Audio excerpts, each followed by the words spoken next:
So, with the new game coming for the Hellraiser franchise, I thought I'd talk about some lore and history, starting with, of course, the lead Cenobite. Don't call him Pinhead, Clive Barker doesn't like that, he doesn't like that. So most people's first experience was with the film. 1987, Doug Bradley came onto the screen and brought this character to life, very differently from the book, we'll get that in a moment, but in an amazing way. And everything about it, the voice, the way it moves, just brought a whole new kind of monster into the horror world. It wasn't another slasher, it wasn't another monster, it was a force of nature.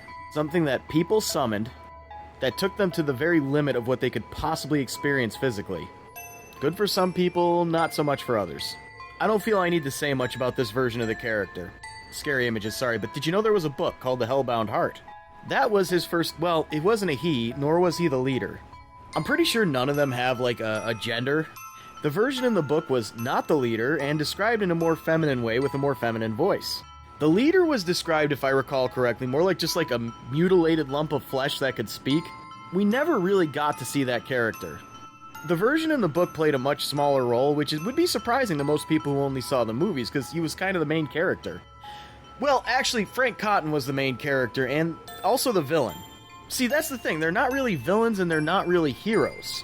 It's just all a matter of perspective. Way later on, we got a new version of the original character from the films, played by Jamie Clayton. I had to think about the name.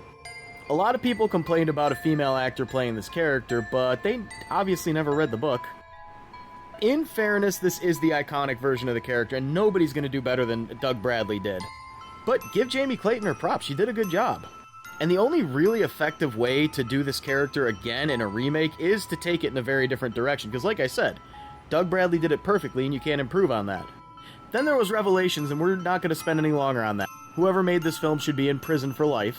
After Revelations, we had a film called Hellraiser Judgment. This was on Netflix, and it was okay. It was really weird, but in kind of a good way, but it just didn't capture the magic the first two movies captured. There were also a bunch of movies in between the second film and Revelations that we don't need to talk about because, no, the only good thing about those movies was Doug Bradley. But I am really excited to see him bring the role back, and I'm really excited to see what Clive Barker does with this. Doug Bradley's first time playing the character in 20 years, Clive Barker's first game since Jericho. I'm very happy.